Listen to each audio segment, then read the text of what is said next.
Dr. Dasman Yaya Ma'ali LCMA Hafizahullah, Dr. Helmi Basri LCMA Hafizahullah, Dr. Hidayatullah Ismail LCMA Hafizahullah. Ketahuilah bahwa ketika kita mengikuti sebuah majelis ilmu, itu sesungguhnya Allah sedang memberikan kepada kita sekian banyak fadilah dan keutamaannya. Karena sungguh sangat mulia orang-orang yang berada di majelis ilmu. Orang-orang yang berada di majelis ilmu adalah orang-orang yang akan dimudahkan baginya jalan menuju surga Allah. Dalam hadis dikatakan oleh Rasulullah sallallahu alaihi wasallam, "Man salaka tariqan yaltamisu fihi ilman, sahalallahu lahu tariqan ilal jannah." Barang siapa yang menempuh satu jalan di mana tujuannya adalah untuk mendapatkan ilmu, maka Allah akan mudahkan baginya jalan menuju surga. Surga itu perlu iman, dan mendapatkan surga itu perlu ilmu. Maka di majelis ilmulah kita bisa menumbuhkan iman kita, dan di majelis ilmulah kita bisa mendapatkan ilmu pengetahuan. Maka sering-seringlah menghadiri majelis yang bisa menambah iman kita dan juga bisa menambah ilmu, agar surga Allah itu benar-benar semakin dekat dengan kita bersama.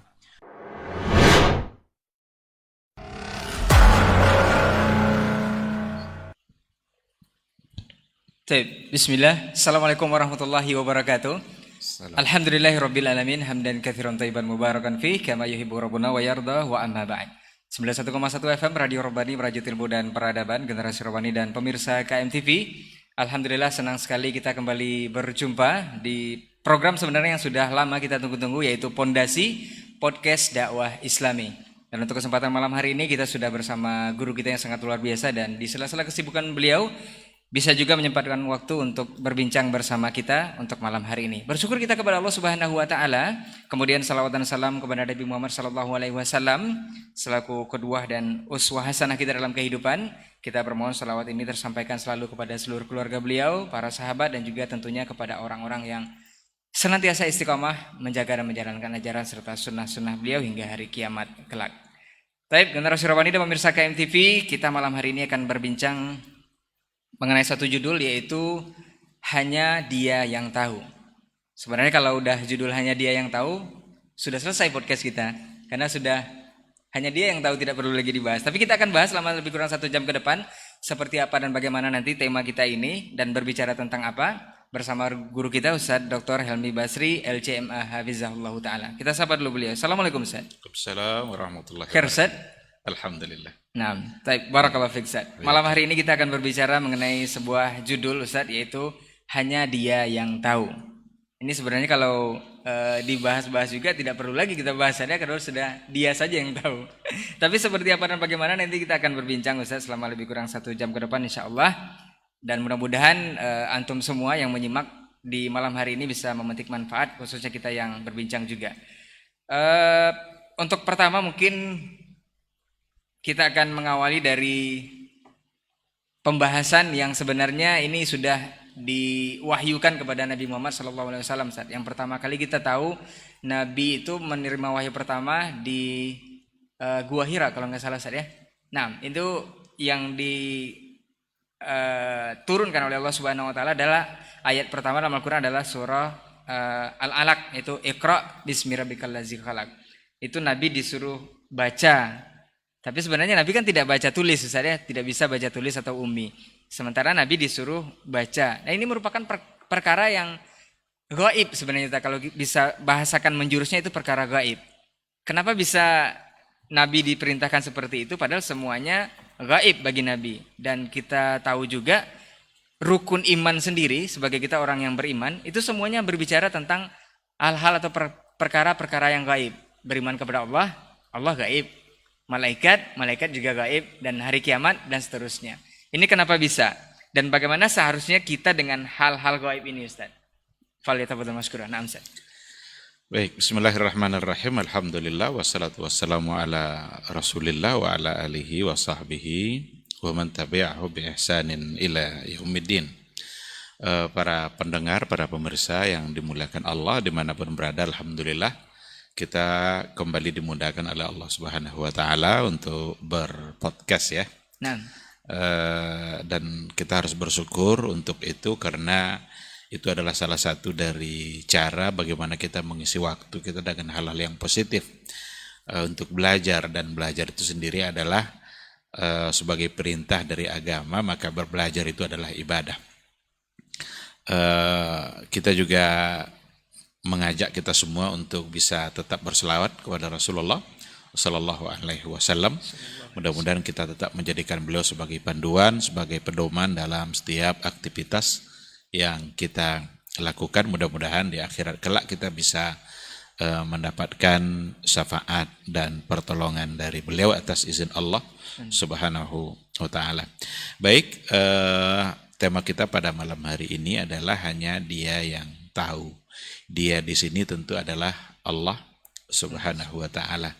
Dan kalau hanya Dia yang tahu, berarti kita sudah dapat dipahami bahwa kita akan berbicara tentang persoalan hal-hal yang gaib, perkara-perkara gaib dalam agama atau perkara-perkara gaib dalam kehidupan keseharian kita. Dan ternyata memang persoalan gaib itu bagian terpenting dari Islam. Kalau seandainya Islam itu ada yang bersangkutan dengan perkara-perkara yang zahir, amalia zahir, dan ada juga hal-hal yang berkaitan dengan perkara-perkara yang gaib. Perkara-perkara yang zahir itu masuk dalam kategori Islam. Kalau perkara-perkara yang gaib itu masuk dalam kategori iman. Kenapa masuk dalam kategori iman? Karena iman itu artinya percaya. Kita harus meyakininya padahal tidak pernah kita melihatnya. Maka yang dituntut di situ adalah bagaimana kita bisa percaya, bukan untuk menganalisanya. Karena bukan ruang atau wilayah di mana di situ logika dikedepankan atau akal bermain. Atau akal yang bermain. Tapi yang dikedepankan di situ adalah benar-benar hati yang bisa percaya. Itulah sebabnya dalam agama kita ini ada yang masuk dalam kategori Islam dan ada yang masuk dalam kategori iman. Pentingnya persoalan gaib itu juga bisa kita lihat dari awal-awal ayat yang ada dalam Al-Quranul Karim, di mana baru saja Allah menyampaikan firman-Nya dalam urutan Al-Quran ya, bukan dalam nuzulnya. Ketika Allah mengatakan bahwa Al-Quran itu adalah hudal lil muttaqin, lalu setelah itu allazina yu'minuna bil ghaib, mereka-mereka yang beriman dengan perkara-perkara yang gaib. Jadi al-muttaqin itu, orang-orang muttaqin itu panduannya adalah Al-Quran. Hudan, zalikal kitab. Dan orang-orang muttaqin itu adalah orang-orang yang yu'minuna bil ghaibi. Orang-orang yang memang benar-benar meyakini dan percaya kepada perkara gaib. Allah wajib kita percaya, padahal tidak pernah kita lihat. Dan itu membuat orang-orang mulhid pada masa Rasul dulu menolak keberadaan Allah karena dia hanya mau percaya kepada apa yang mereka bisa lihat. Dikiranya semua yang ada itu mesti terlihat. Nah, itu kan kalau akal mengatakan seperti itu. Semua yang ada berarti dapat dirasa, dapat diraba, dapat dilihat. Dan itu tidak ada pada Allah, berarti tidak ada. Nah, orang-orang beriman, orang-orang yang muttaqin, yu'minuna bil ghaibi. Mereka mesti percaya. Kita wajib percaya kepada akan adanya nanti hari hisab, hari akhir, hari kiamat, di mana amal kita akan ditimbang. Jauh nanti masanya yang akan datang. Rasul sudah sampaikan. Kenapa Rasul sampaikan hal yang gaib? Karena Allah yang memberitahukannya. Walaupun Rasul tahu, tapi Rasul tak akan pernah bisa mengetahuinya tanpa diberitahukan oleh Allah Subhanahu wa Ta'ala. Oleh karena itu tetap saja yang tahu itu hanyalah dia. Kita wajib percaya kepada malaikat. Malaikat nggak bisa kita akal-akali. Kalau di hari Jumat ada malaikat yang akan mencatat orang-orang yang hadir. Ketika khatib sudah naik mimbar, malaikat menutup catatannya. Jangan diakal-akali. Tengok di pintu kiri, pintu kanan, pintu belakang, kok tidak ada malaikat. Wa ma yalfizu min qaulin illa ladaihi raqibun atid. Apapun yang terlafaz oleh lidah kita ada raqib, ada atid. Yang baik ada pencatatnya, yang buruk ada pencatatnya. Satu sebelah kiri, satu sebelah kanan. Tengok kiri, tengok kanan, ternyata tidak ada. Jadi sekali lagi, persoalan gaib itu yang dikedepankan adalah hati. Bukan rasio, bukan logika, bukan akal. Karena perkara-perkara gaib kalau mau diakal-akali memang tidak akan ada nyambungnya. Padahal karena memang andalannya adalah hati gitu ya. Seandainya semua perkara agama ini dapat diakali, maka sebenarnya tak perlu ada kata iman. Oleh karena itu, persoalan gaib berarti persoalan iman. Sikap kita ya wajib mengimani apabila datang itu dari Allah dan datang dari Rasulullah Sallallahu Alaihi Wasallam. Apapun yang disampaikannya perkara gaib, kita wajib percaya. Rasulnya itulah yang tidak boleh didustai, karena dia datang membawa pesan. Nabi bilang nanti sebelum hari kiamat akan ada Dajjal, kita wajib percaya. Sebelum hari kiamat nanti akan ada hewan yang bisa berbicara dengan manusia, kita wajib percaya. Nanti akan ada Ya'jud, Ma'jud, itu gaib semua itu. Belum terjadi, nanti akan terjadi. Pasti, kenapa kita bisa bilang pasti? Karena yang menyampaikannya adalah seorang yang tak pernah berbohong, berdusta, dan seorang yang memang memiliki sifat as-sidqu wal amanah. Jujur dan amanah. Oleh karena itu, imanilah semua apa yang disampaikan oleh Rasulullah Sallallahu Alaihi Wasallam dalam persoalan gaib. Lalu tadi ada ayat yang pertama perintah untuk membaca, sementara Rasul sendiri tidak bisa membaca. Artinya membaca itu bagi Rasul adalah sesuatu yang gaib. Sebetulnya bukan sesuatu yang gaib ya. Karena persoalan membaca itu bukan tidak ada pada masa itu. Ada, Abu Bakar ahli baca, Umar bin Khattab ahli baca. Cuma generasi itu didominasi oleh ummi, tidak bisa membaca, tidak punya kemampuan tulis dan baca.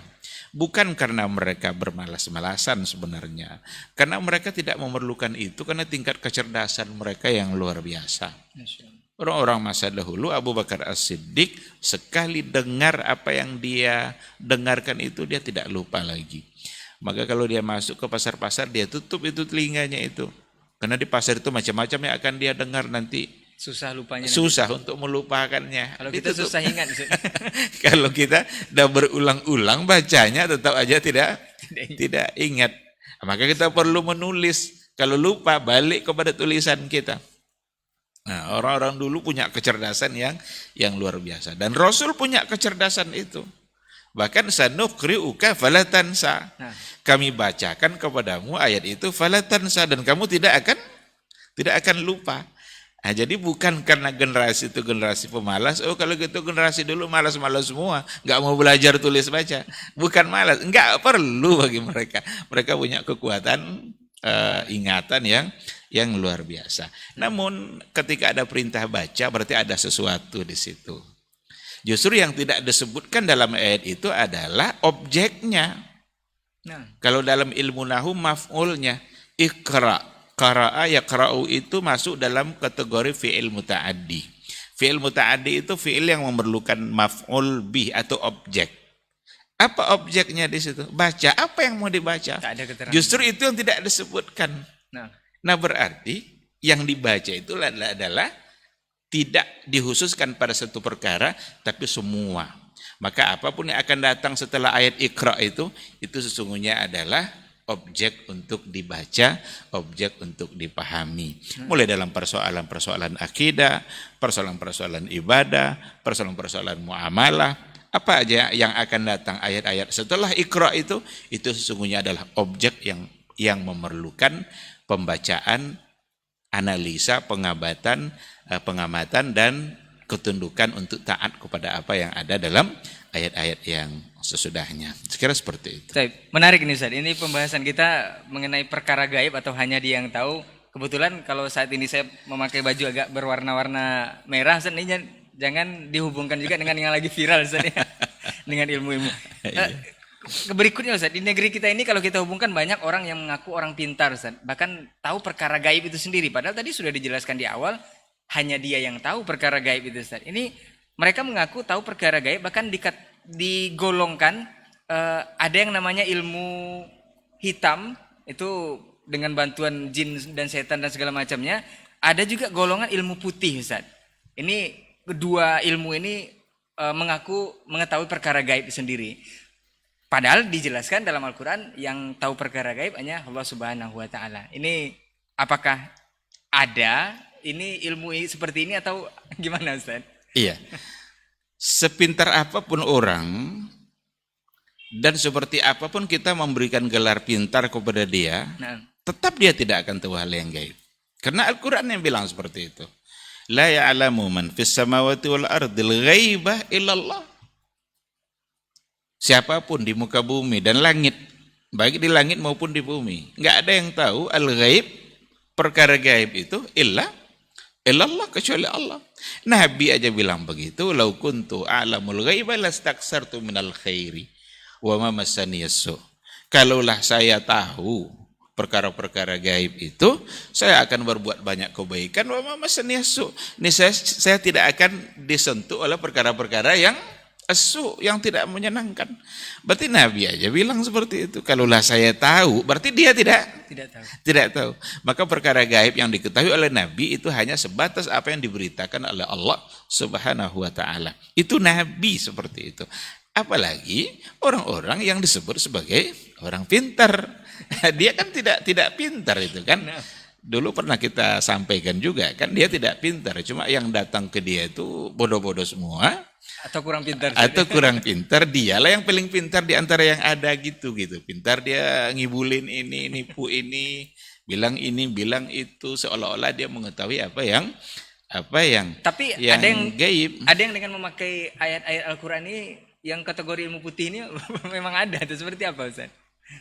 Yang memakai ayat-ayat Al-Quran untuk mengetahui yang gaib. Sehingga mengetahui apa yang ada dalam Al-Quran sesuai dengan yang ada dalam ayat.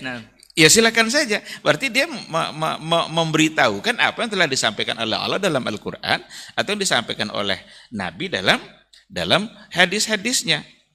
Umpamanya ada orang ingin memberitahukan apa yang akan terjadi, umpamanya sebagai asratus sa'ah, sebagai hari pertanda hari kiamat. Ada tanda kecil, ada tanda besar. Itu silahkan saja. Tetapi kalau seandainya ayat yang disalahgunakan, seolah-olah ini adalah sesuatu yang agar dianggap benar, maka dibawa-bawalah di situ ayat-ayat Allah untuk meramal-ramal apa yang akan terjadi, untuk memberitahukan apa yang akan terjadi di masa yang akan datang. Mau disebut ilmu putih, mau disebut ilmu hitam, itu kita khawatir itu adalah sesuatu yang memang menyimpang dalam perkara agama. Apa mungkin disebut ilmu putih ini karena dari casing atau penampilan juga seperti orang soleh, Ustaz, bersorban, berpeci, dan yang disarankan kepada orang yang membutuhkan pertolongannya ini juga hal-hal yang baik, Ustaz. Kita memohon kepada Allah, kita meminta kepada Allah, jangan tinggalkan sholat, lakukan wirid ini, lakukan wirid itu. Ini iya, itu berarti nasihat. Kalau dia berikan nasihat, ada orang yang barangkali selalu merasakan hatinya gelisah, tidak pernah tenang. Lalu diberikan nasihat oleh seseorang, oh kalau begitu kamu sering banyak-banyak baca Al-Quran, jangan tinggalkan sholat, baca zikir pagi dan sore, sering atau banyak-banyaklah beristighfar. Itu sebagai sebuah nasihat. Dan itu tidak ada masalah. Sebatas itu Ustaz ya. Sebatas itu tidak ada masalah. Tapi ketika ada orang-orang yang dengan penampilan, mungkin dia pakai surban, pakai jubah, pakai peci aji, lalu memantra-mantra dan menyampaikan sesuatu yang ternyata itu sebenarnya adalah masalah-masalah gaib, ya itu jangan-jangan casing yang sengaja dibuat seperti itu agar membuat orang yakin dengan apa yang dia lakukan. Karena banyak juga dia sebenarnya dukun tapi penampilannya adalah penampilan seperti orang-orang yang memang membuat orang yakin dengan penampilan dia itu, atau berpenampilan seperti orang-orang soleh, orang-orang yang taat kepada Allah, tapi pada hakikatnya dia adalah seorang dukun yang sama dengan orang-orang yang dukun-dukun lainnya. Itu tentu perkara yang perlu diwaspadai. Tapi untuk pengobatan dalam Islam sendiri ada diajarkan Rasul, ada yang namanya ruqyah. Ruqyah ini apakah dibolehkan atau ada aturan tertentu dari ruqyah ini yang membedakannya dengan dukun, kalau kita boleh sebut dukun ilmu putih tadi Ustaz, yang berpenampilan seperti seorang yang soleh tapi menyarankan wirid-wirid tertentu yang sebenarnya tidak ada dalam Al-Quran. Apakah bagaimana cara membedakannya dengan ruqyah ini sendiri? Ya. Ruqyah itu ada dua. Ada ruqyah syar'iyah, ada ruqyah syirkiyah. Ada ruqyah syar'iyah masyru'. Ruqyah itu sebenarnya secara bahasa itu artinya mantra-mantra, bacaan-bacaan. Innar ruqa wat tamaim. Kan ada sesuatu yang digantungkan, baca-bacaan yang digantungkan di lengan bayi umpamanya, atau dikalungkan di lehernya, digulung-gulung kecil jadi kalung, atau di pinggang saja. Atau di pinggang. Sebenarnya itu ada sesuatu. Innar ruqa wat tamaim. Itu kan bagian dari kesyirikan. Tapi ruqyah itu ada yang syar'iyah. Kalau seandainya yang dibaca-baca itu adalah doa-doa maksurat atau ayat-ayat Al-Quranul Karim, umpamanya Al-Fatihah atau An-Nas Al-Falaq, Al-Ikhlas. Itu semua adalah ayat-ayat Al-Quran atau doa-doa maksurat yang boleh dijadikan untuk bacaan-bacaan pada ruqyah. Ada seseorang pada masa Rasul dulu yang di dalam rumah ada yang sakit. Badannya terasa panas, lalu ada sahabat yang lewat, dia panggil ke dalam rumah. Tolong tengok apa keadaan yang sakit ini. Dia minta satu gelas air putih. Ketika diberikan satu gelas air putih, lalu dibacakan surat Al-Fatihah, ditiupkan ke dalam air itu dan disuruh dia untuk meminumnya. Itu syar'i. Dan ini ada juga yang disalahgunakan Ustaz, seperti air putih yang Ustaz bilang tadi, tapi dengan bacaan yang lain, apa kayaknya juga. Nah, makanya persoalannya bukan pada air putihnya, tapi pada ruqyahnya, pada bacaannya. Apa yang dia baca. Nah, kalau seandainya ternyata yang dia baca itu adalah mantra-mantra yang gak jelas apa bunyinya, atau dijelaskan hanya kata pertama saja, bisminya aja yang jelas, selebihnya kita tidak tahu lagi, ini perlu dicurigai. Boleh ditanya, kira-kira yang Bapak baca tadi apa? Oh, enggak bisa, itu ilmu khusus. Ini wajib diragukan. Karena kalau memang yang dibacanya adalah ayat-ayat Al-Quran, enggak akan pernah dia menyembunyikan. Karena enggak mesti dia yang membaca, orang lain juga bisa membaca. Bahkan diri kita sendiri juga bisa baca. Boleh itu kalau kita biasakan, umpamanya kita ambil air putih, pagi kita minum umpamanya, lalu sebelum kita minum kita bacakan Al-Fatihah sekali atau 3 kali, lalu kita tiupkan ke dalam gelas dan kita minum sendiri. Itu bentuk dari ruqyah syariah yang dibaca jelas ada ayatnya. Jadi cara membedakannya nanti, kalau dia tidak mau menyebutkan mantra apa yang dia baca, itu dukun. Karena itu ilmu tersendiri bagi dia yang hanya khusus untuk dia.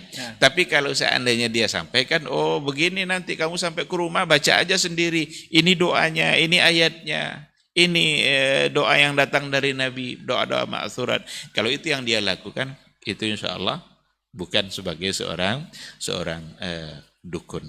Ilmu putih Ustaz ya.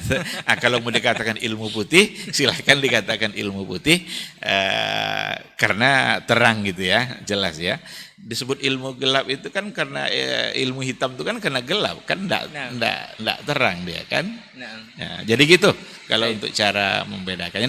Nabi pun pernah dalam itu dalam satu riwayat dikatakan Nabi kan pernah terpengaruh oleh sihirnya Labid al-A'sam, seorang Yahudi. Dan itu berpengaruh kepada badan Rasul, terasa sedikit agak panas-panas. Itulah penyebab dari turunnya surat Al-Falaq dengan An-Nas. Berarti ini satu bukti lagi kalau Nabi tidak ada ilmu kebal Ustaz ya. Betul, berarti Nabi sebagai seorang manusia yang berlaku padanya Tetap terkena sifat-sifat kemanusiaan. Cuma ya tidak seperti kesurupan atau apa, jangan dibayangkan seperti itu. Tapi ada pengaruh panasnya itu.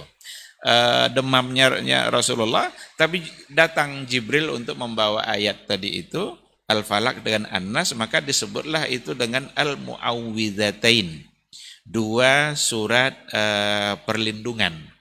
Mu'awwidzatain itu kan untuk melindungi diri kita, doa untuk melindungi diri kita dari gangguan-gangguan makhluk gaib, makhluk halus, yang berjumlah 11 ayat. 5 tambah 6, satu Al-Falaq, satu An-Nas. Ternyata penyihir Labid al-A'sam itu menyihir melalui 11 buhul, 11 tali yang diikat-ikat. Setiap kali dibacakan satu ayat, putus satu ikatan, baca ayat yang kedua, putus lagi satu ikatan, dan yang membacanya adalah Jibril kepada Rasulullah Sallallahu Alaihi Wasallam. Ketika selesai dibaca, putuslah 11 tali yang sudah dimantra-mantra oleh pesihir Labid al-A'sam dari Yahudi itu. Baik, Masya Allah, luar biasa. Sebenarnya kita membahas tema ini Ustaz karena beragam di negeri kita ini percaya dengan hal-hal yang seperti ini, padahal sudah dijelaskan di dalam Al-Quran, yang tahu perkara gaib itu cuma Allah Subhanahu Wa Taala. Bahkan Nabi sendiri tidak pernah tahu perkara gaib itu seperti apa. Nah, berikutnya Ustaz, ketika ini apakah Ustaz mau menjawab atau klarifikasi atau seperti apa? Fenomena yang sedang naik saat ini di mana-mana kita lihat di media sosial, apakah di TV dan segala macamnya. Ketika seorang ustadz atau pendakwah atau ahli ilmu agama mengingatkan bahwa datang ke dukun atau mempercayai dukun itu adalah perbuatan syirik, itu tidak digubris Ustaz. Padahal itu dakwah kita udah dari mungkin bertahun-tahun yang lalu, sebelum kita ini juga sudah ada dai-dai kita atau ustadz-ustadz kita mengingatkan bahwa datang ke dukun, datang saja itu sudah mengganggu keislaman atau keimanan kita.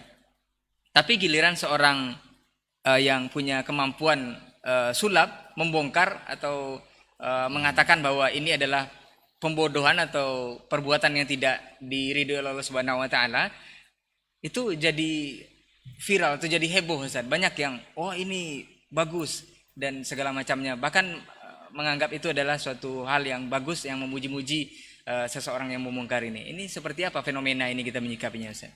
Iya, memang satu kesalahan kalau seandainya ada di antara para ustaz, para duat yang telah menyampaikan bahaya syirik, yang salah satunya adalah datang kepada para dukun atau tukang ramal, lalu tidak mau diterima, yaitu sebagai satu kesalahan.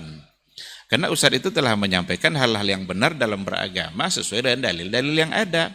Nabi kan bilang, man ata'arrafan fasaddaqahu faqad asyrak atau faqad kafar.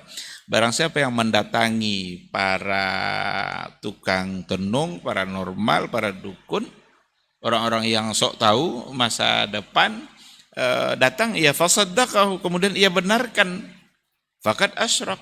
Dia telah berbuat syirik. Bahkan ada kalau faqad asyrak atau faqad kafar, dia telah kufur karena dia mempercayai sesuatu yang ada pada orang yang sebenarnya itu hanya Allah yang tahu masa depan itu hanya Allah. Sekarang dia minta sesuatu kepada dukun, umpamanya biar bisnisnya lancar, biar masa depannya berbahagia, biar dapat jodoh yang baik, biar jodohnya bertahan lama, langgeng gitu kan, cari mantra-mantranya. Dia salah.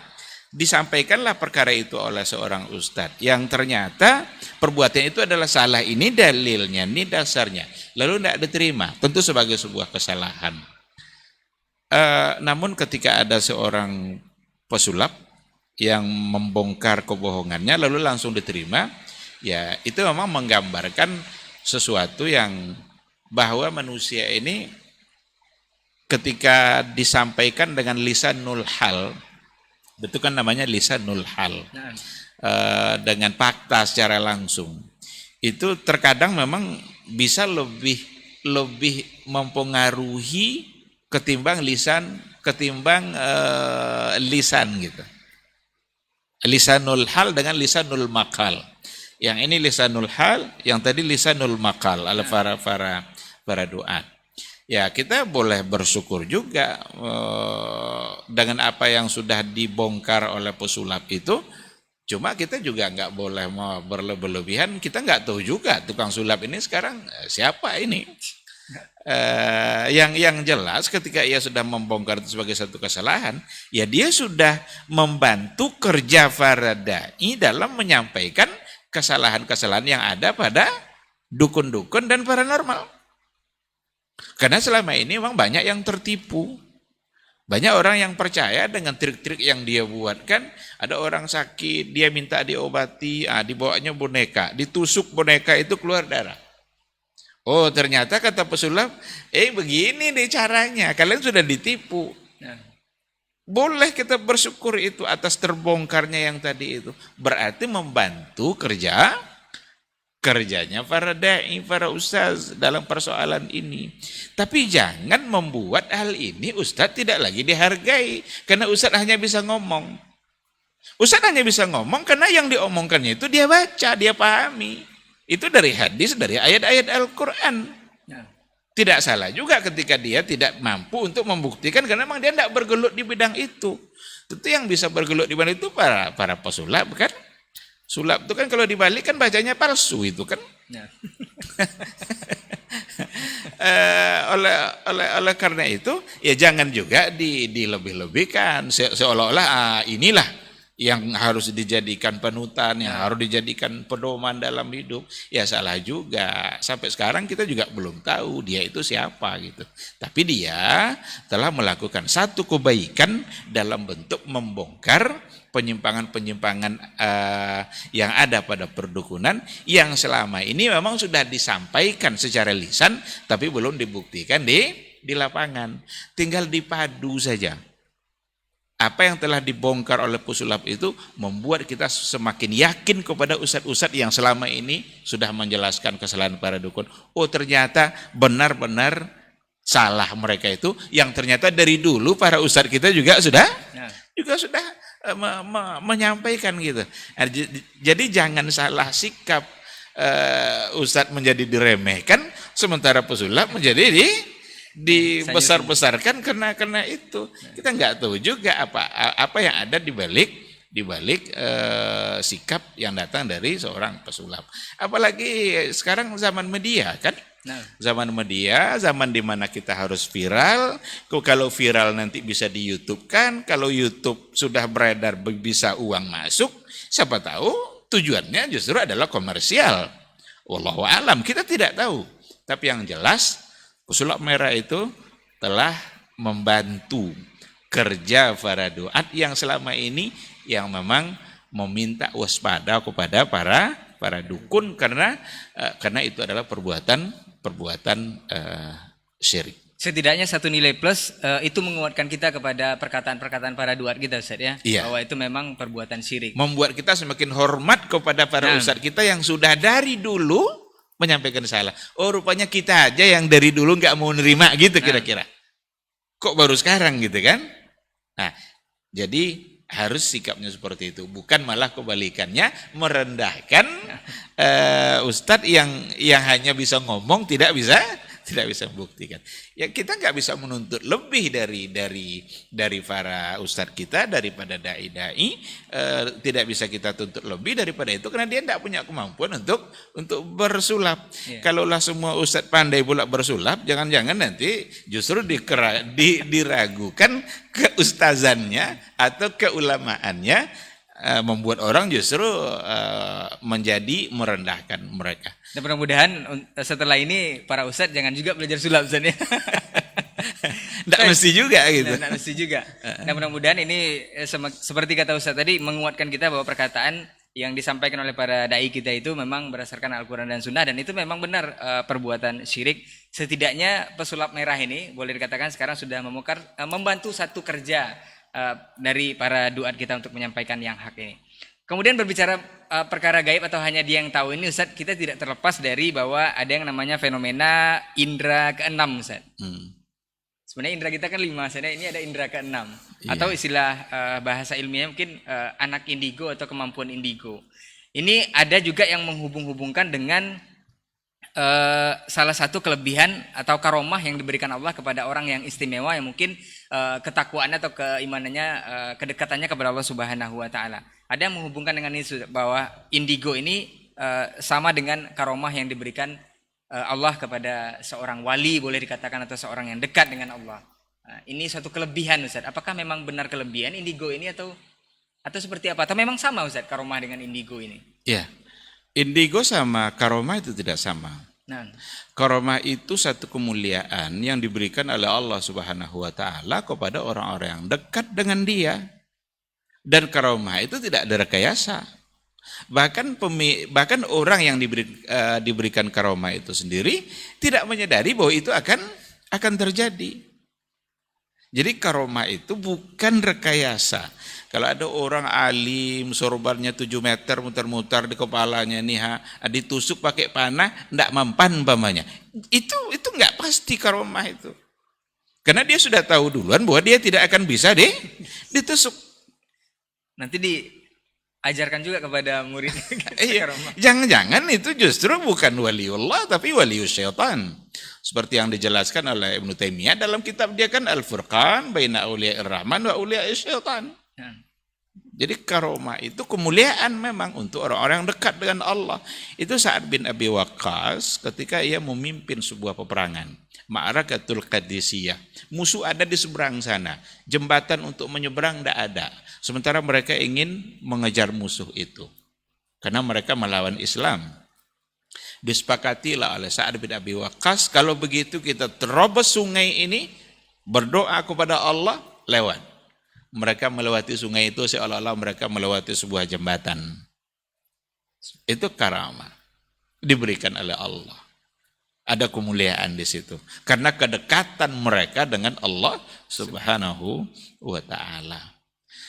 Umar bin Al-Khattab pada saat dia berada di atas mimbar, dia sedang berkhutbah. Ada pasukan Islam yang dikirim oleh beliau ke wilayah yang jauh dari Madinah ketika itu. Dari atas mimbar itu Umar ngomong mengarahkan pasukan itu. Padahal jauh. Padahal begitu jauh. Dan mereka mendengarkan suaranya Umar Ibn Al-Khattab. Oleh karena itu, jangan sembarang juga menganggap sesuatu sebagai karomah. Ada orang ngaku-ngaku kalau hujan, nah udahlah karena dia udah putus makrifatnya, udah lewat aja lah hujan tuh. Nggak basah nanti kena hujan. Di sela hujan Ustaz, dia lewat. Di sela-sela hujan. Atau ada orang yang bisa melakukan sesuatu yang ternyata itu sudah rekayasa. Jadi sekali lagi kata kuncinya, karomah bukan rekayasa. Sesuatu yang orang itu sendiri bisa saja dia tidak tahu kalau itu akan terjadi. Dan tidak bisa diulang Ustaz. Tidak bisa diulang. Kalau untuk Rasul kan ya bisa namanya mukjizat kan. Untuk Rasul kan disebut sebagai mukjizat. Berapa banyak hal-hal yang diberikan oleh Allah kepada Rasulullah Sallallahu Alaihi Wasallam. Dan Islam yang kita punya ini tidak membuat kita langsung memiliki kelebihan yang direka-reka tadi itu, yang rekayasa tadi itu. Enggak, karena nabi aja saat berperang itu bisa luka-luka dia kan Nah, kena tumitnya, berdarah tumitnya. Ketika hijrah ke Taif, padahal dia nabi, ya kan? Kalaulah bisa membuat dia kebal, nabi enggak akan kena itu kan.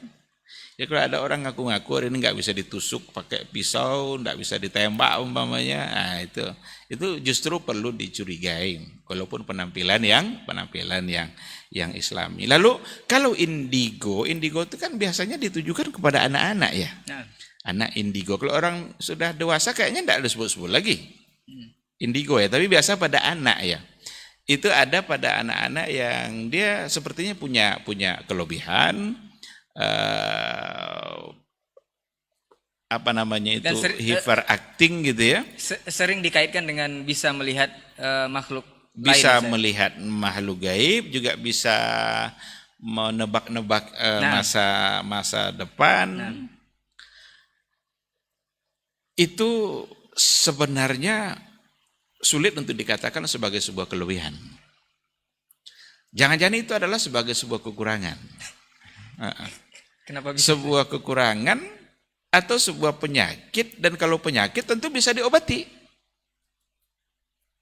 Karena kalau dia meramal masa depan, ya kan belum terjadi juga, kenapa kita bisa percaya? Kan sekarang dia masih kecilnya, lalu ia tebak-tebak masa depan. Kok bisa percaya padahal masa depan itu belum datang? Nah. Ya kan? Atau ada anak yang tiba-tiba bicara pada tembok gitu ya, dia ngomong sendiri pada tembok. Jangannya dia sedang ngomong dengan entah bersama jin atau bersama apa, ada perasaan dia yang dikuasai oleh makhluk yang lain. Maka sulit untuk dikatakan sebagai sebuah kelebihan.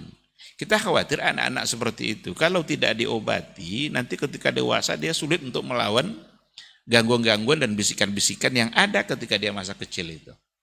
Oleh karena itu banyak yang menganjurkan para pakar-pakar juga, kalau di kedokteran belum selesai itu penelitiannya itu tentang indigo itu. Belum bisa dijawab secara tuntas oleh para dokter gitu. Apa sebenarnya itu?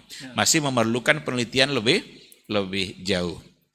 Tetapi yang ahli-ahli agama yang lainnya banyak menganjurkan ya itu sebaiknya coba diruqyah.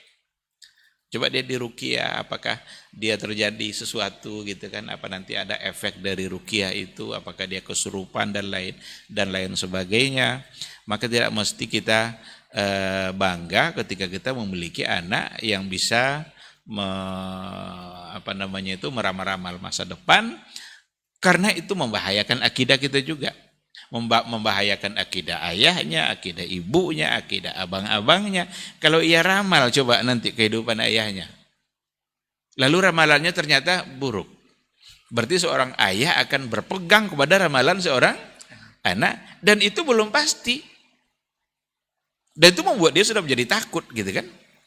Nah oleh karena itu sebaiknya diobati, karena itu bukan kelebihan, tapi justru lebih tepat dikatakan sebagai kekurangan atau sebagai penyakit. Itu saya kira, wallahu a'lam, saya tidak pernah juga membaca secara detail bagaimana itu indigo itu seperti apa gitu ya. Tapi sekilas dari apa yang pernah saya tahu, ya seperti itu. Karena kembali lagi kepada judul kita, Hanya dia yang tahu. Hanya dia yang tahu, hanya Allah yang tahu. Apalah anak kecil ini, dikatakan karomah, dia belum punya kedekatan apapun, belum punya kemuliaan apapun dalam bentuk pengamalan syariat kan.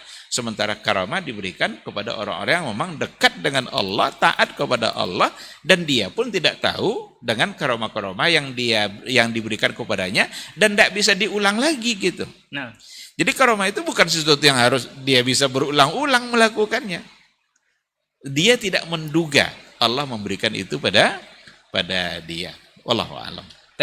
tapi yang pastinya untuk persoalan indigo ini memang kalau dari sekilas penjelasan tadi memang ini suatu kekurangan sebenarnya Ustaz ya. Lebih tepat dikatakan satu kekurangan. Karena hukum asalnya kita ini sebenarnya tidak bisa melihat perkara yang gaib itu Ustaz ya. Hukum asalnya tidak bisa melihat hal yang gaib, dan hukum asalnya normalnya manusia itu tidak seperti itu gitu. Nah, Jadi normalnya manusia itu kan dia biasa aja kan. Nah ketika ada indigo yang di luar daripada kebiasaan, berarti perlu dipertanyakan gitu. Kenapa ini? Ada apa? abnormal berarti. Berarti abnormal gitu. Baik. Allah. Nah, Ustaz. Kemudian masih terkait perkara gaib atau hanya dia yang tahu ini, Ustaz. Ini suatu fenomena lagi, Ustaz. Bahkan ini juga banyak dijadikan oleh para orang-orang yang membolehkan hal ini atau perkara ini, Ustaz. Berbicara dengan orang mati apakah dibolehkan, Ustaz? Kemudian katanya mayit bisa mendengar dan menerima doa.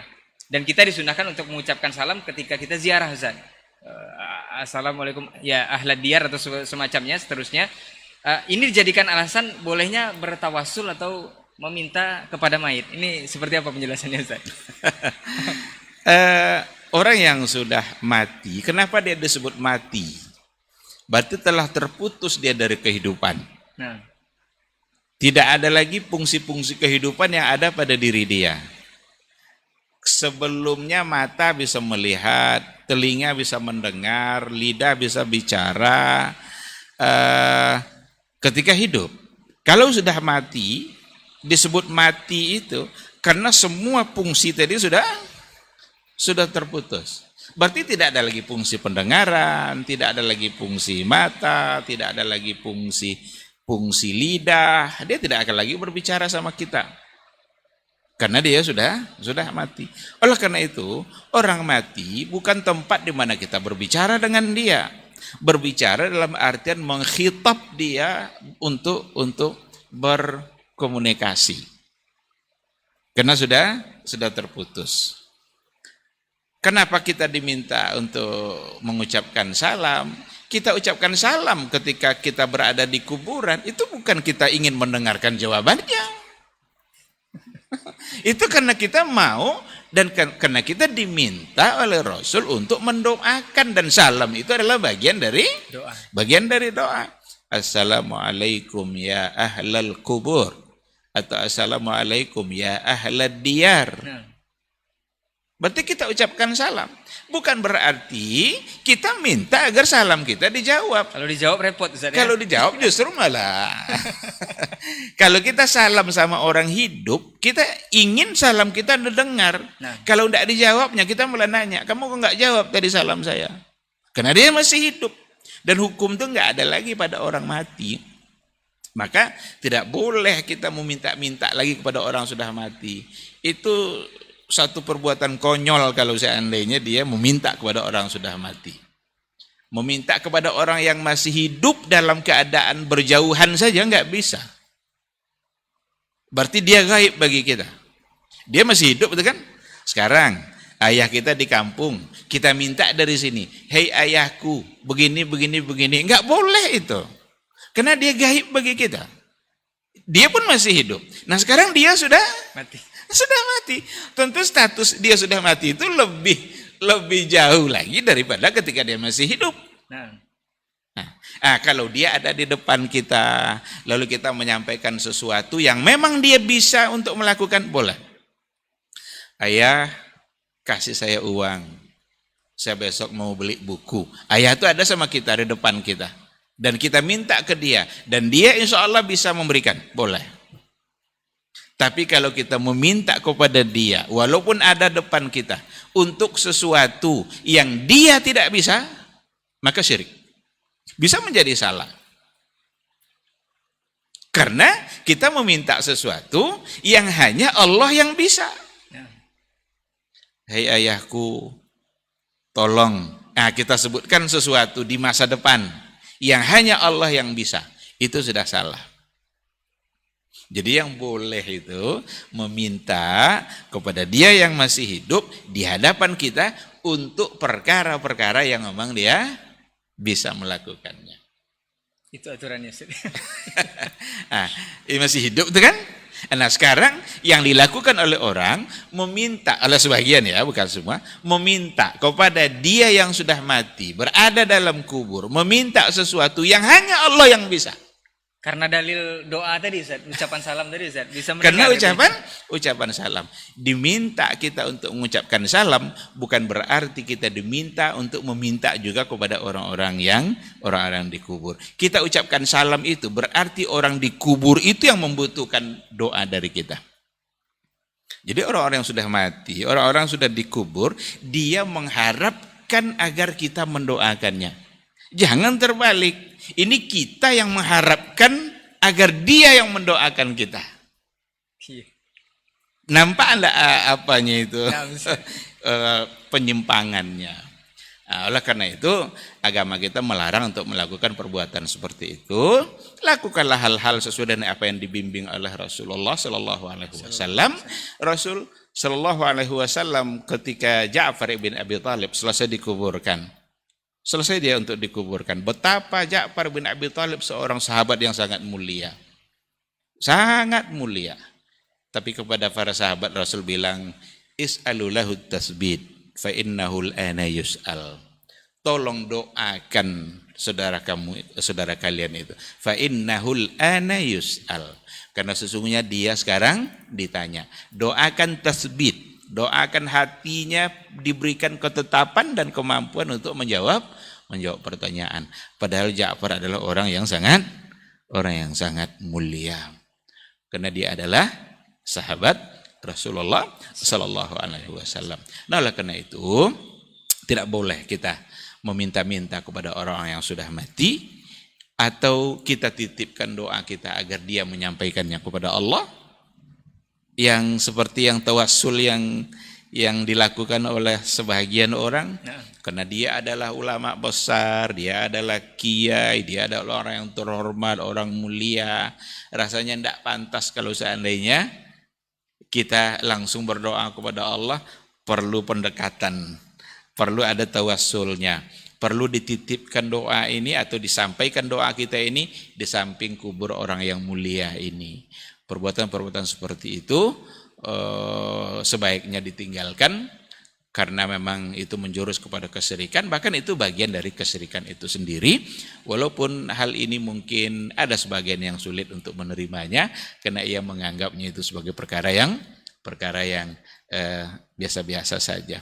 Tapi al-haqqu ayyuttaba, kebenaran itu lebih pantas untuk diikuti. Kita nggak boleh bermain perasaan dalam mengikuti syariat Rasulullah SAW, tapi apa yang dikatakan oleh Rasul, apa yang dibenarkan oleh beliau kita benarkan, tapi apa yang disalahkan oleh beliau maka kita harus menyalahkannya juga. Wallahu a'lam. Masya Allah. Karena meminta kepada orang yang sudah mati, Ustaz ya. Kita tidak tahu juga urusannya selesai apa tidak, Ustaz ya.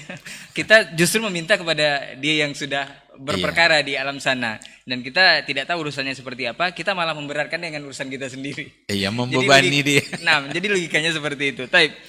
Ini masih berbicara perkara gaib ini, Ustaz. Sebenarnya banyak yang perlu kita perbincangkan mengenai perkara gaib ini, atau hanya dia yang tahu ini. Katanya balik kepada dukun atau orang pintar tadi, Ustaz. Katanya dalam salah satu keterangan hadis itu dukun dan paranormal atau orang pintar ini, boleh dikatakan banyaklah namanya di negeri kita ini, itu bekerja sama dengan jin mencuri berita dari langit, Ustaz. Jadi dari 10 berita yang dicuri kemungkinan 1 ada yang benar. Berarti dengan alasan ini dimainkan lagi akalnya, Ustaz. Berarti dukun pasti ada benarnya, karena dari sekian perkara yang dicuri itu ada beberapa yang benar. Ini kemungkinan benar dukun ada, Ustaz. Jadi banyak yang mendatangi dukun dengan alasan tersebut. Ini seperti apa, Ustaz? Iya.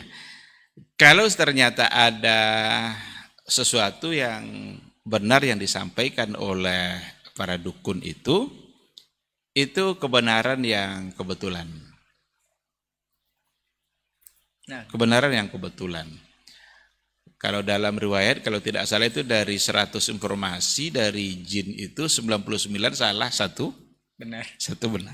Berarti ada peluang untuk benar. Nah, ini yang dijadikan celah. Ini yang dijadikan celah. Padahal itu bisa saja sebagai kebetulan.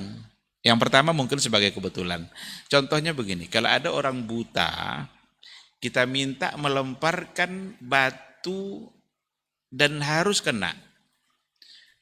Lalu ada banyak orang di sebuah lapangan. Mungkin sampai 200-300 orang. Kita minta orang buta melemparkan ke tengah lapangan itu agar kena seseorang di situ. Lalu kenalah satu orang oleh batunya itu. Apakah kita bilang orang buta pintar? Karena bisa kena dia. Enggak, kena yang dilempar itu banyak. Wajar kena. Karena tidak ada lagi celah batu itu untuk turun kecuali kena pada ini. Itulah tebak-tebakan yang ada pada orang-orang pintar itu. Diramalnya, kamu lahir tanggal berapa, begini-begini. Kalau kamu berarti kerja kamu begini.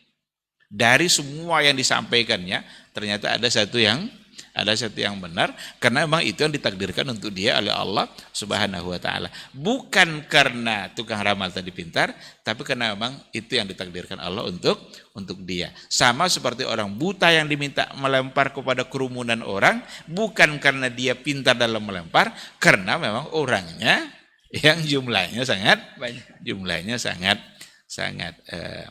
banyak. Padahal dalam satu peristiwa bisa aja semua orang punya nasib yang sama yang diramalkan oleh dukun tadi itu. Umpamanya ada sekian orang yang diramalkan nasibnya oleh si dukun tadi. Lalu tiba-tiba semua mereka pergi musafir masuk ke dalam satu sampan, satu kapal. Lalu kapal itu tenggelam, mati semuanya. Kan sama nasibnya kan? Yang ramalan dukun tadi kemana? Oleh karena itu, betapa jauhnya kita dari bimbingan Rasulullah Sallallahu Alaihi Wasallam ketika kita tetap mau percaya kepada ramalan dukun. Kalau mau masa depan menjadi baik, mintalah kepada Allah dan dekatkan diri kita kepada Dia yang mengatur masa depan. Kalau keluarga mau nyaman, jangan cari jimat untuk membuat nyaman itu. Tapi dekat-dekatlah dengan Allah karena Dia yang memberikan kebahagiaan. Ikuti aturan-aturan main yang disampaikan oleh Rasulnya dalam berumah tangga. Laksanakan hak dan kewajiban.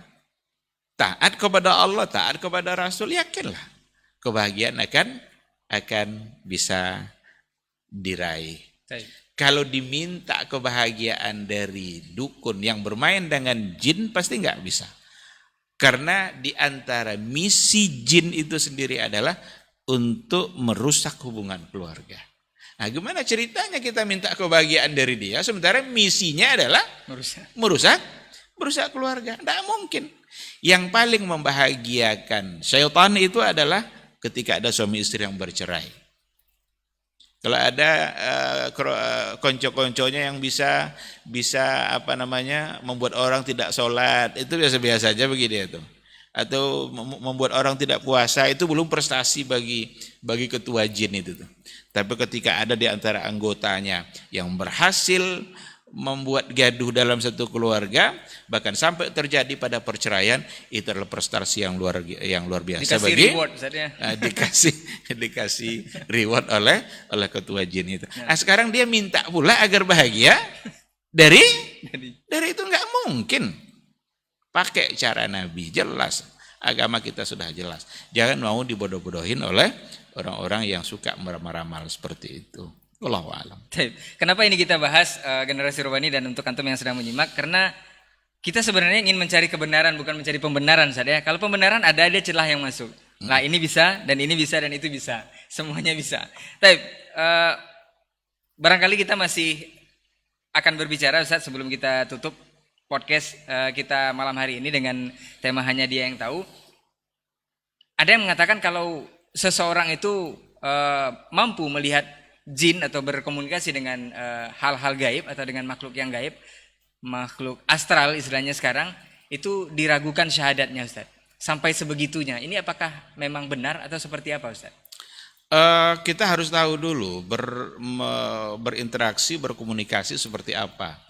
Karena Rasulullah Shallallahu Alaihi Wasallam pernah dia berkomunikasi, bahkan pernah menangkap jin. Rasul sholat lalu diganggu oleh jin itu dan mondar-mandir di depan dia. Maka tidak boleh mondar-mandir depan orang sholat. Boleh kita halangi, kita tolak gini ya. Kalau mau lewat juga dorong sekuatnya. Fa innama huwa syaitan, kata Rasul. Karena sesungguhnya itu adalah syaitan. Maksudnya dia melakukan perbuatan yang disukai oleh syaitan. Satu ketika setelah sholat Nabi pegang itu. Tangkap itu. Kata Rasul, ingin rasanya saya untuk menjadikan ini sebagai mainan anak-anak Madinah. Mainan itu kan kayak mobil-mobilan gitu kan. Gawat juga kalau jin jadi mobil-mobilan gitu kan. Kalaulah bukan karena doanya Nabi Sulaiman, kan ada doa Nabi Sulaiman kan dia bisa menguasai jin itu sebagai kekuasaan dalam kerajaan yang ada pada Nabi Sulaiman. Dan Nabi Sulaiman pernah berdoa, jangan berikan kekuasaan seperti saya ini kepada orang lain sudah saya. Dan dikabulkan oleh Allah.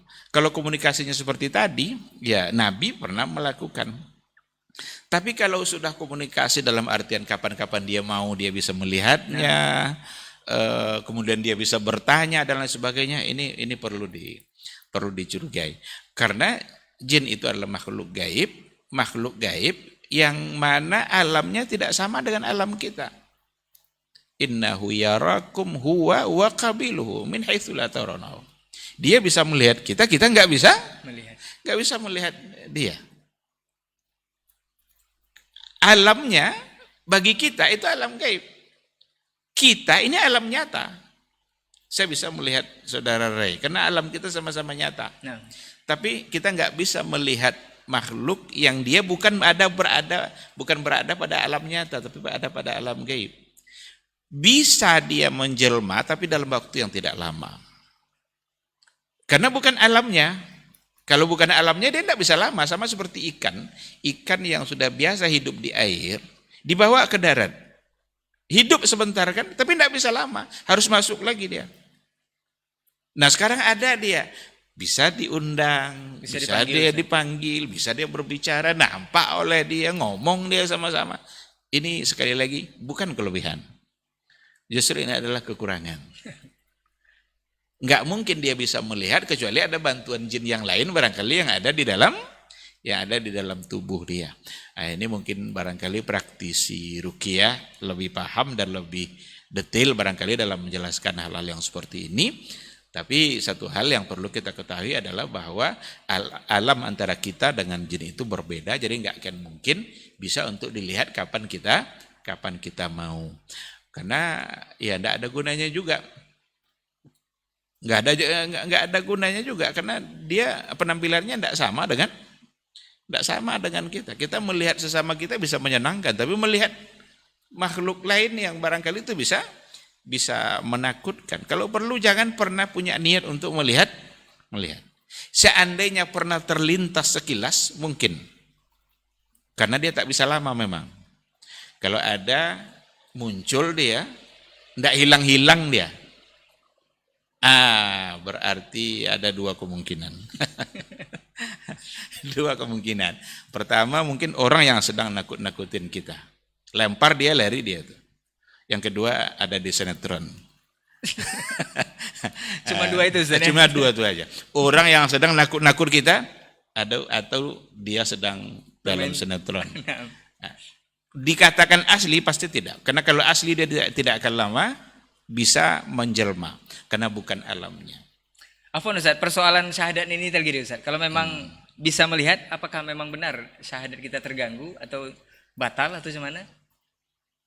Bukan syahadat terganggu, cuma mungkin barangkali orang ini perlu diruqyah atau perlu kalau memang itu sebagai penyakit ya itu perlu diobati.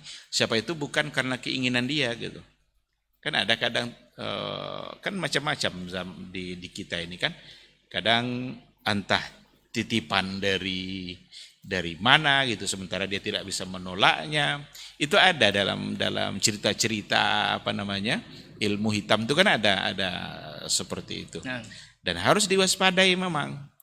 Ingatkan bahwa kita sebagai umat Islam harus murni dan harus membersihkan semua akidah kita dari berbagai hal yang mengarah kepada kesyirikan seperti itu.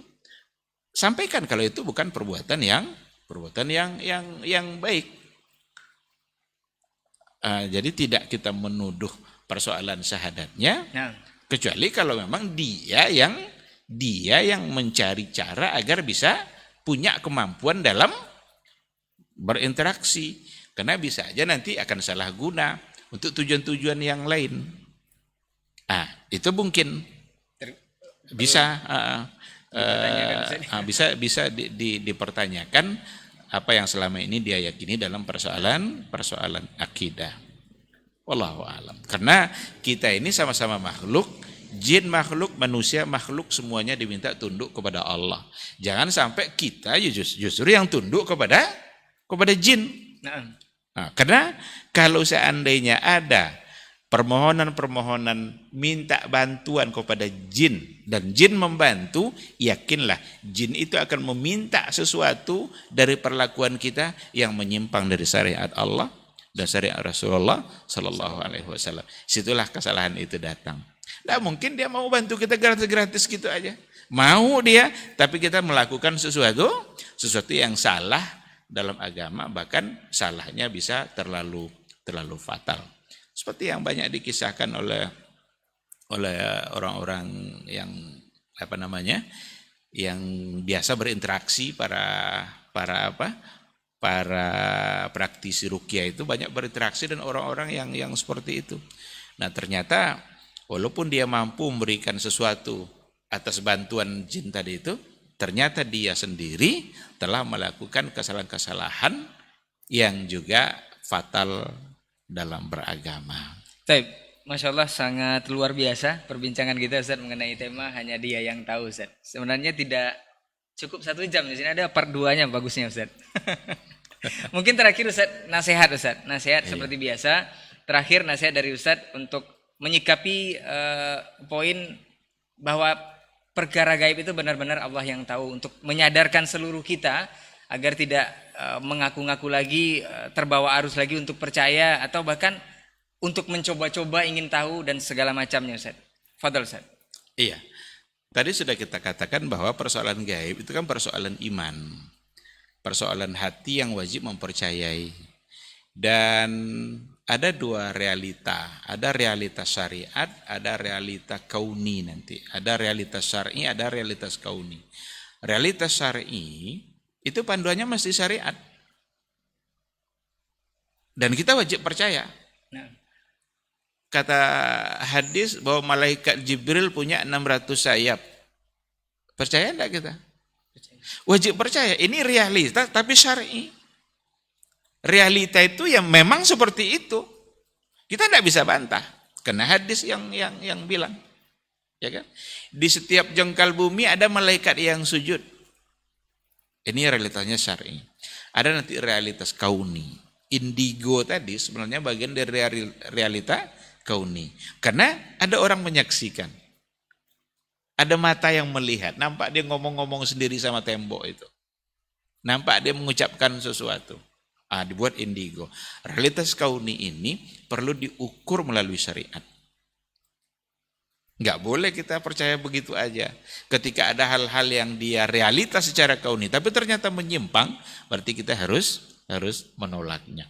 Nah, oleh karena itu, persoalan gaib ini adalah bagian dari iman yang harus selalu kita ukur dan kita kembalikan kepada Al-Quran dan Sunnah.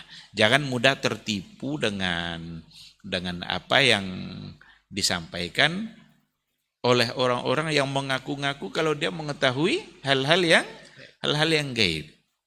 Yang kalau orang-orang itu sudah tertipu, dia akan lebih percaya kepada orang itu daripada kembali kepada kebenaran yang dibawa oleh Rasulullah Sallallahu Alaihi Wasallam. Karena Rasul itu sendiri bagi dia adalah gaib. Sementara dukun yang ada di depan dia konkret bagi dia, nampak nyata. Tapi ini masalah agama, ini masalah iman. Ketahuilah bahwa hidup kita tidak akan selamanya. Nanti kita akan mengakhiri kehidupan kita dan semua kita akan sampai pada titik itu untuk kemudian kita mempertanggungjawabkannya di akhirat kelak. Semua bentuk penyimpangan yang dilakukan selama kita di dunia itu hanya akan menyulitkan kehidupan kita di akhirat. Oleh karena itu, upayakan seminimal mungkin penyimpangan-penyimpangan itu, kalau bisa jangan ada satupun penyimpangan yang kita lakukan. Kalau ada, cepat-cepatlah bertaubat, memohon kepada Allah, beristighfar agar semua yang telah terjadi diampuni oleh Allah Subhanahu wa taala. Sekira seperti itu, wallahu subhanahu wa taala alam. Baik, barakallahu fikum, jazakumullah khairan untuk perbincangan kita yang sangat luar biasa di kesempatan malam hari ini mengenai perkara hanya dia yang tahu. Sekali lagi untuk antum yang ingin belajar ilmu gaib, gampang saja balik kepada Al-Quran dan Sunnah. Seperti apa tuntunan Al-Quran dalam perkara gaib ini. Dan jangan mencoba-coba atau jangan ingin tahu sesuatu yang memang benar-benar tidak diberitahukan oleh Al-Quran dan Sunnah. Cukup kita imani saja Ustaz, apalagi ini perkara gaib. Tapi mudah-mudahan fenomena yang berkembang bisa lebih mendewasakan kita dalam berpikir dan berilmu. Dan mudah-mudahan juga apa yang sudah digariskan sesuai Al-Quran dan Sunnah, itulah yang harus kita ikuti sesuai tuntunan dari Rasulullah SAW. Jazakallah khair Ustaz sekali lagi atas ilmunya. Afwan untuk semua salah kata kita bicara. Kita tutup dengan doa kafaratul majlis. Subhanakallahumma wa bihamdika asyhadu an la ilaha illa anta astaghfiruka wa atubu ilaik. Wassalamualaikum warahmatullahi wabarakatuh. Waalaikumsalam warahmatullahi wabarakatuh. Dr. Dasman Yaya Ma'ali LCMA Hafizahullah, Dr. Helmi Basri LCMA Hafizahullah, Dr. Hidayatullah Ismail LCMA Hafizahullah.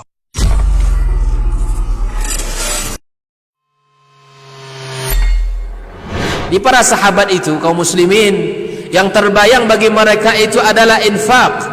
Yang terbayang bagi mereka adalah sebuah kebahagiaan, keselamatan di akhirat yang kekal dan abadi di sisi Allah Tabaraka wa Ta'ala. Semua kita boleh klaim sekarang. Kamu cinta Nabi? Cinta Ustaz. Cinta Nabi? Cinta Ustaz. Termasuk saya. Cinta Nabi? Cinta. Dapat tahunya besok di akhirat. Maka apa kata Nabi SAW? Amalur rajuli biyadih. Penghasilan yang terbaik adalah pekerjaan yang dilakukan oleh seseorang dengan tangannya sendiri. Wa kullu bai'in mabrur. Dan setiap jual beli yang mabrur. Ini aktivitas ini membantu saya di akhirat atau akan menyulitkan saya di akhirat? Kalau seandainya perbuatan itu ternyata akan menyulitkan kita di akhirat kelak, tinggalkan perbuatan itu.